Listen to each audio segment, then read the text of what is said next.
The first time I heard the creak of my basement door opening while I was home alone, I thought I was losing my mind. The second time, I caught a whiff of floral perfume lingering in the stairwell, and I don't wear perfume. The third time, I knew exactly who it was, Margery Fleming. She was the president of our HOA, Blonde Bob, always in beige and practically allergic to minding her own business. Margery was the kind of woman who'd measure your grass with a ruler just to fine you. She'd already slapped me with violations for improper trash bin alignment and excessive wind chimes. I thought she'd reached the peak of her HOA tyranny until she started sneaking into my basement. I'm Franklin Garrison. I'm a diesel mechanic by trade, not someone who scares easily. But when your basement suddenly becomes a revolving door for a middle-aged control freak with a clipboard, it's time to take action. It started a few weeks ago. I'd come home from the shop and noticed things were off, a light left on. My toolbox slightly moved. I dismissed it at first, chalked it up to being tired and overworked. But then I installed a motion sensor camera just to be sure. What I saw made my skin crawl. There she was, Margery, letting herself in through the side entrance, my private entrance. She walked right down like she owned the place, snooped around the shelves, and even opened a few storage bins. Then she walked out like it was nothing. I checked the footage 3 more times. Same woman. Same beige pantsuit. Same nerve. The worst part, she wasn't even subtle. She had a master key, one the HOA used for emergencies. I never gave consent for it to be used on my property, and I sure as hell didn't consider her hunting for non-existent code violations an emergency. The next HOA meeting was in 3 days, and I had a plan. But before that, I needed proof. Real, undeniable, in-your-face proof. So I set up more cameras, one at the side entrance, one inside the basement pointing at the stairs, and another in the main storage area. I even left a note on the door that read, "Private property. Do not enter without permission." And wouldn't you know it, Margery showed up again the very next morning. The footage showed her reading the note, scoffing like it offended her, and then heading straight inside like she was inspecting a crime scene. She poked through my camping gear, opened a storage cabinet, and even unclipped a sealed bin labeled tax documents. That was it. I was done playing nice. I checked the local trespassing laws, and guess what? Even if someone has a master key, if they don't have explicit consent, especially for private, locked areas, it's criminal trespass. I printed the statute, made copies of the footage, and then got to work on the fun part, sticky traps, not the little ones for mice. I'm talking industrial-grade adhesive panels used on construction sites. I lined the basement stairs with them from the bottom step all the way up to the 3rd. I placed a few more on the floor at the base, right near the storage bins she loved to pick through. Then I waited. 2 days later, she struck again. I wasn't home, but the cameras caught everything. She opened the side door like usual, walked down the steps, and immediately lost her balance. Her beige heels sank into the sticky trap, and she let out a screech that probably echoed down the whole block. She tried to lift her foot and her shoe came off. Then she tried to step forward barefoot and stepped right into another trap. She went down hard, tried to brace herself with her hands, bad move. They stuck too. She was flailing, yelling, flopping around like a beige fish in a glue net. I got the notification on my phone and rushed home. When I opened the door to the basement, the sight was glorious. Margery was half sitting, half stuck, one shoe off, hair wild and red in the face. Her voice cracked as she screamed, "This is illegal." "Help me up right now." I leaned on the doorframe, calm as ever. "Actually, Margery, what you're doing is illegal. I've got weeks of footage of you trespassing. This is just a passive deterrent. You ignored a posted sign and walked into a private area. You did this to yourself. You assaulted me with glue," I laughed. "You assaulted my property with your presence, but sure, let's call the police. Let's see what they think." Her eyes widened. "You wouldn't dare." "Oh, I already did," I said, holding up my phone. "They're on their way." It took 10 minutes for the responding officer to arrive. Officer Ramirez, a young guy who looked like he was used to dealing with HOA nonsense. When he stepped into the basement and saw Margery stuck to the floor like she had lost a fight with a flytrap, he paused, then said, "Ma'am, what are you doing here?" "I'm performing an inspection. There's been suspicion of code violations on private property," he asked. Without a warrant or permission, Margery struggled. I have a master key. I'm the HOA president. And that gives you the right to enter someone's locked basement. She opened her mouth, but no sound came out.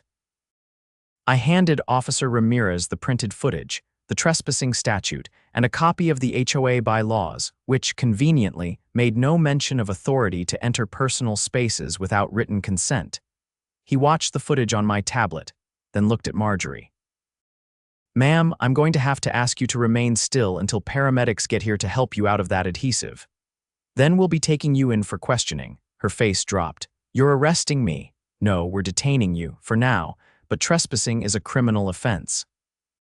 And based on this footage, it's not your first offense.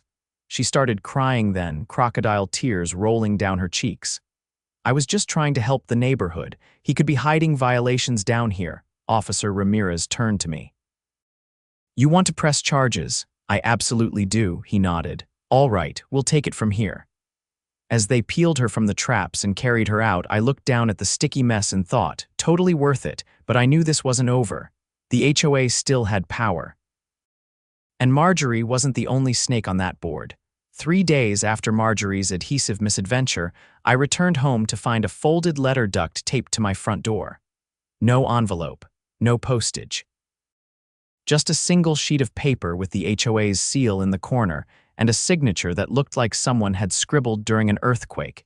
It wasn't from Margery. It was from Harold Brinks, the HOA's treasurer, a retired CPA with a gray comb-over and the personality of a tax form. The letter accused me of malicious entrapment, endangering a community official, and willfully obstructing HOA operations. It included a demand to appear at a special misconduct hearing at the community center that Friday. No time listed, just a vague warning to be available. I didn't bother replying. Instead, I took the letter straight to the precinct and handed it to Officer Ramirez. He scanned it, then raised one eyebrow. They're still pushing this, he asked. We've already opened a case against her, I nodded. Now they're trying to spin it into me being the problem. Ramirez leaned back in his chair. You want to know the kicker? After we processed her, she denied ever entering your property before that day.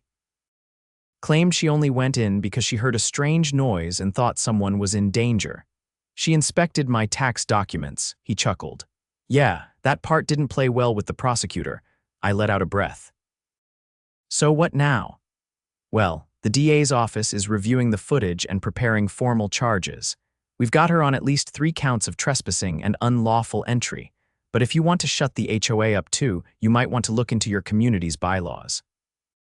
If they're abusing power, there's probably more skeletons in that closet. That gave me an idea. Back at home, I pulled out the copy of the HOA bylaws I'd been given when I bought the house. I hadn't read them in years, but now I combed through every line. I highlighted clauses, scribbled notes in the margins, and flagged anything that seemed vaguely authoritarian. That's when I found Clause 17, an obscure rule that required all board members to undergo annual background checks and disclose any financial relationships with HOA contractors. It was buried in a section about fiduciary responsibility. I had never seen a disclosure from Margery, or Harold, or anyone for that matter. Curious, I filed a Freedom of Information request with the county and began digging into public records. What I found made my skin crawl. Turns out, Margery had quietly funneled over $18,000 of HOA funds into a landscaping company called Greencrest Solutions. The weird part, Greencrest didn't exist on the state's business registry, but one of its listed consultants was Harold Brinks. I went deeper. Greencrest's address was a P.O. box, its phone number forwarded to a voicemail in Harold's voice. The invoices were vague: shrub maintenance, irrigation repairs, seasonal enhancements, but no one in the neighborhood recalled seeing any real work done. So I printed the records, organized the bank statements, and compiled it all into a neat folder. I wasn't just going to defend myself. I was going to burn the entire rotten tree down. Friday came. The so-called misconduct hearing took place in the old community center, a stucco box with flickering lights and a broken vending machine that still advertised soda for 75 cents. I walked in at 6 p.m., Like I owned the place, folder in hand, wearing my best work boots and a clean shirt that didn't smell like diesel. Inside, 5 people sat behind a folding table draped in a plastic tablecloth. Harold sat dead center, flanked by 2 board members I barely recognized. Margery's seat was conspicuously empty. The remaining chairs were filled with residents, most of whom had no idea what was going on but showed up for the promise of drama. Harold cleared his throat. Mr. Garrison, we've called this hearing due to your recent behavior, which has caused significant disruption to the community. I raised my hand. Before we go any further, I'd like to address the board's use of HOA funds. He blinked. This isn't about financial matters. This is about your inappropriate use of hazardous materials. You mean the adhesive traps, legal, non-toxic, used on my own property to prevent illegal entry, which, by the way, has already resulted in criminal charges against your president. A murmur rippled through the audience. Harold frowned. That matter is under separate review. Now your actions, hold on, I said, pulling out the folder. Let's talk about Greencrest Solutions. He froze. The name hit like a hammer. I continued. That's the company that's been billing the HOA for services no one's seen. Funny thing is, it doesn't exist. No filings, no license, nothing, but you're listed as a consultant and those checks, they're endorsed by you. Someone in the audience gasped. Harold stammered. That's a private contractor. The board approved. No, they didn't. There's no meeting minutes showing any vote, and Clause 17 requires disclosure of financial relationships. You never disclosed Greencrest. That's a violation of fiduciary duty. A woman in the back stood up. Wait, are you saying they stole our dues? I handed a packet of copies to a few residents in the front row. $18,000 over the last year, no visible work, no oversight, and the HOA board never reported any of it. Harold's face drained of color. This is defamatory. I looked at the crowd. Anyone here see shrub work done on their property? Anyone see new irrigation lines? Dozens of heads shook. I'm filing a formal complaint with the State HOA Oversight Committee, I said. And I'll be forwarding these documents to the prosecutor's office. If anyone else wants to sign a joint statement, I've got a petition ready. The room erupted. People stood up, shouting questions. One man demanded to see the budget. Another woman started filming on her phone. Harold tried to shout over the noise, but his voice was drowned out. He stood up, grabbed his folder, and stormed out the side door. I stayed. I answered questions, passed out more copies, and told the residents how they could file for a vote of no confidence. Within minutes, a dozen people had already signed on. By the end of the night, we had enough signatures to trigger a special election. The next morning, I received a call from the county prosecutor's office.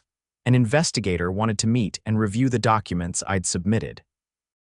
Apparently, Harold's name had come up before in an unrelated audit. That following week, Margery's charges were upgraded to include unlawful surveillance after they discovered she'd been logging entries to multiple homes without consent. She had a notebook, dozens of pages of handwritten notes with dates, times, and personal observations about residents. One entry even described a woman's suspicious number of Amazon packages. Harold resigned 2 days later. The remaining board members disbanded the HOA temporarily while the county launched a formal investigation. The neighborhood changed almost overnight. People started talking to each other more, sharing stories, organizing cleanups, even having barbecues. Without the looming threat of pointless fines and power-tripping busybodies, the place started to feel like a community again. I never saw Margery after that. Word was, she moved in with her sister out of state while her trial date approached. Last I heard, she was still insisting she only ever wanted to help. No one believed her. Not anymore. 3 weeks after the neighborhood meeting blew the lid off the HOA's shady dealings, my front porch had become a sort of unofficial town square. People stopped by, not to complain but to talk, share updates, even drop off cookies or cold beer. It was strange in a good way. The neighborhood had gone from quiet resentment and curtain peeking to cautious camaraderie. But beneath the surface, the real mess was just starting. The temporary dissolution of the HOA left everyone feeling like the town sheriff had been run out. but there was still a posse of bitter ex-board members skulking around. And though Margery and Harold were out of power, the damage they'd done was deeper than most of us expected. One afternoon, I was under the hood of my truck replacing a cracked manifold when Patricia Calderon walked up. She lived 2 streets over, a nurse who worked nights and barely had time to breathe, let alone attend meetings. She looked concerned, scanning the street before stepping into the driveway. "You got a minute?" she asked. I wiped my hands and nodded. "Sure, what's up?" She held up a thick manila envelope. This was taped to my back door, no name, no return address, just this inside. She opened the flap and pulled out photocopies, dozens of them. HOA financial documents, spreadsheets, handwritten notes in what looked like Margery's script. But the last few pages stopped me cold.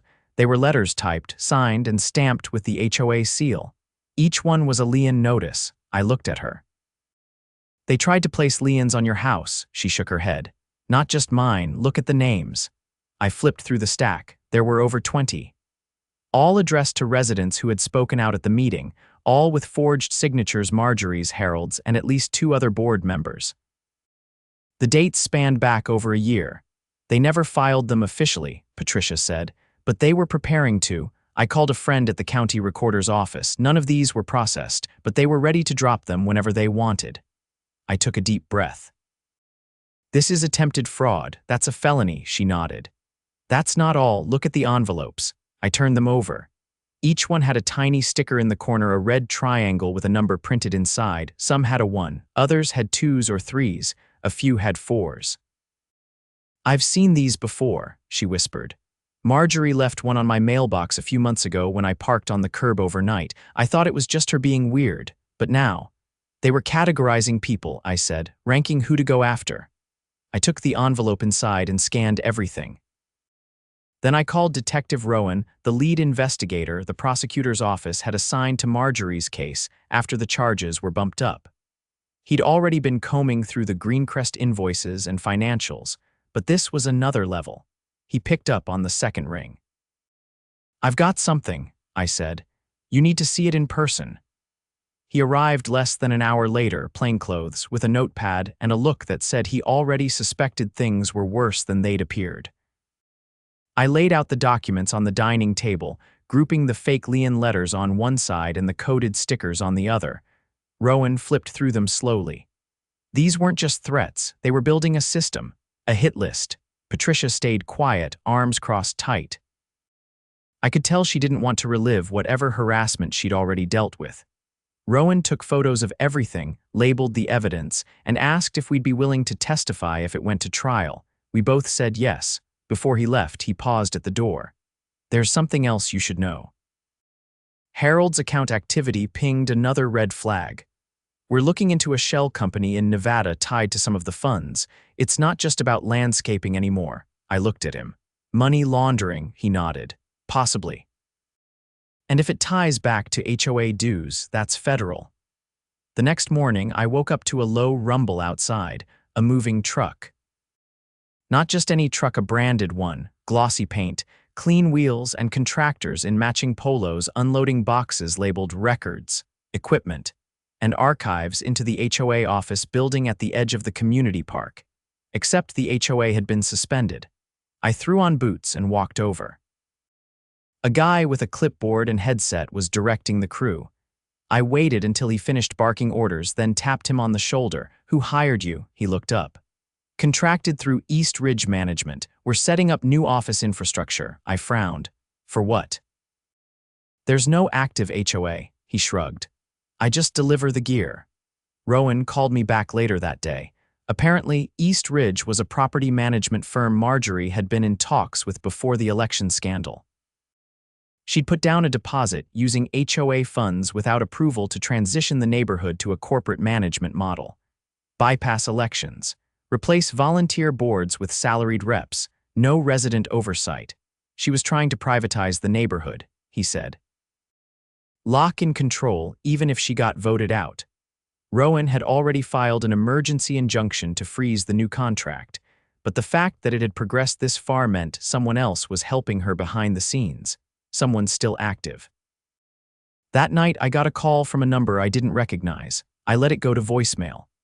When I played it back, the message was short. 5 words spoken low and fast. "You're making dangerous choices, Garrison." I saved it. Then I checked my side gate and found the latch broken. Not forced, just twisted, like someone had tested it for give. I installed a motion spotlight and reinforced the fence with a steel bracket. I also added another camera, this one with night vision and a direct line to cloud storage. We weren't dealing with nosy neighbors anymore. This was organized. Calculated. 2 days later, Rowan called again. The Nevada shell company Baystone Services had just been linked to a wire transfer from a separate HOA in Arizona. Same fake contractor, same invoice format, different names. "They've done this before," Rowan said. "And if we can prove it crossed state lines with fraudulent intent, we're looking at racketeering charges." He was already working with federal prosecutors. Meanwhile, I rallied the residents. We held a town meeting in the park, this time under the string lights someone donated from their wedding. No board, no suits, just people. We pooled resources, formed committees, even spoke to a local attorney about drafting a new charter, one that would require full transparency, rotating leadership, and zero affiliation with outside firms. We weren't just reacting anymore. We were building something better. A week later, the search warrants dropped. I watched from my porch as unmarked cars pulled up to the old HOA office. Agents in jackets moved in, collecting hard drives, ledgers, and stacks of documents. Across town, they hit Harold's house and Margery's rental unit. She hadn't left the state, she was still in town, hiding in her sister's place, pretending nothing had happened. She didn't come out when they knocked, but they had a warrant. They found more than anyone expected: burner phones, encrypted USB drives, and a second ledger with handwritten notes matching the fake Leon letters. One note read, "Cauldron frequent complainer, watch mailbox." Margery was arrested that afternoon. Harold was picked up at a storage unit registered under his cousin's name, trying to move boxes of records and a safe deposit box full of cashier's checks. The charges were read publicly: conspiracy to commit fraud, misuse of HOA funds, attempted property theft via forged liens, and interstate wire fraud. The racketeering charge came later, once the Arizona connection was confirmed. The neighborhood watched the news in stunned silence. And then, slowly, we started to laugh, not out of mockery, out of sheer relief. The nightmare was over. But the lesson stuck. We rebuilt the charter from scratch. No one could serve on the resident council longer than 2 years. All spending over $200 required community approval. And every meeting was recorded and posted online. Power didn't belong in the hands of the nosiest neighbor or the shadiest accountant. It belonged to the people who lived here, who worked long hours, raised kids, mowed their own lawns, and just wanted to be left alone. We never heard from Margery or Harold again, but we kept the sticky traps. Just in case. The day the indictments were read in federal court, the sky was a dull gray, the kind that made everything look like it had been drained of color. But the mood in our neighborhood was anything but muted. People gathered on porches with lawn chairs and coffee mugs, refreshing news apps, waiting for updates like it was election night. This wasn't just about justice anymore, it was about finally closing the book on an era of paranoia and manipulation. I had taken off work that day, not because I had to, but because I wanted to be fully present when the gavel finally dropped on the people who had turned our quiet neighborhood into a psychological battleground. By mid-morning, it was official.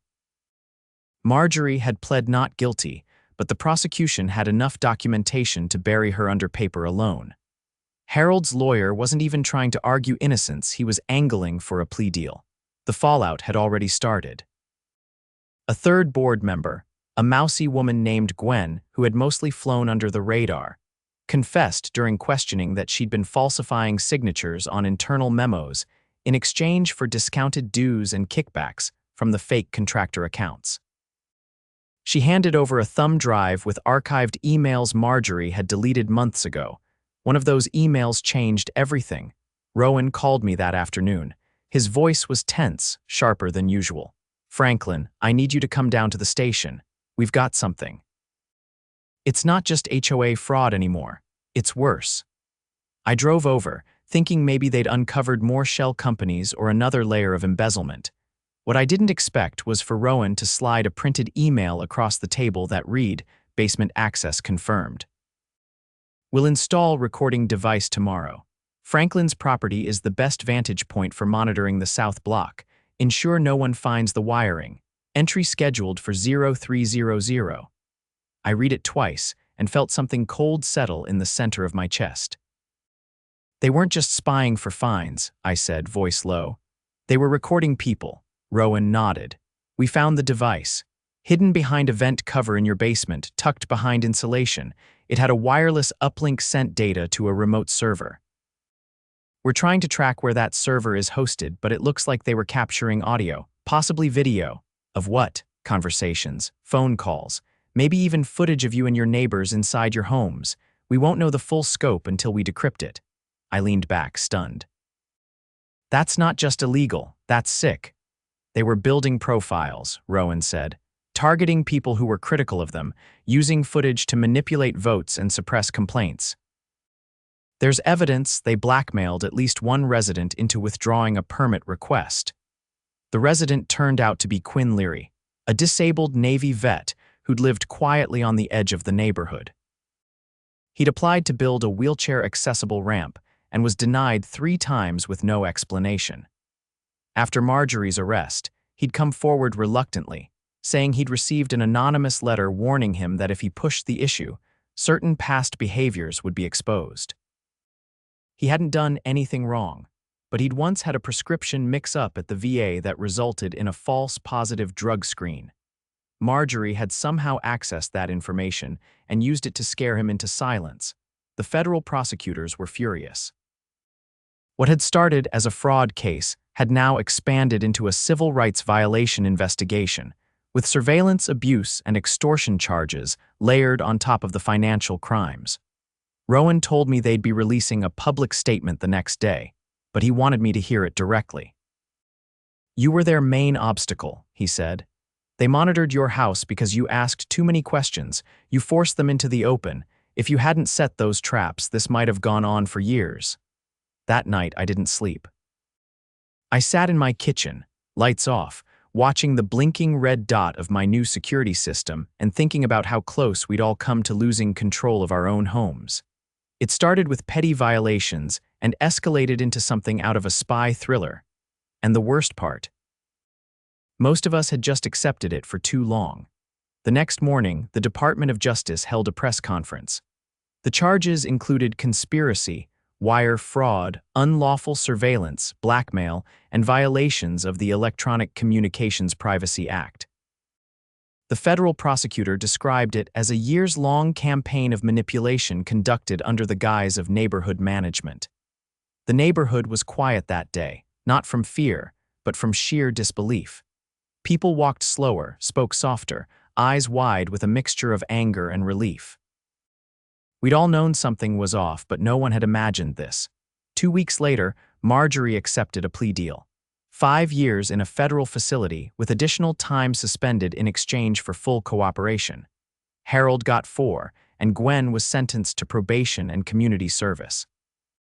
The HOA was officially dissolved by court order, and all remaining funds what hadn't been stolen were returned to residents proportionally. With the HOA gone, we had to figure out how to manage things ourselves. We formed a neighborhood council, but this time, it was truly democratic. No titles, no power games, just rotating volunteers and transparent budgets. We even invited a local nonprofit to help us draft a charter based on community values rather than control.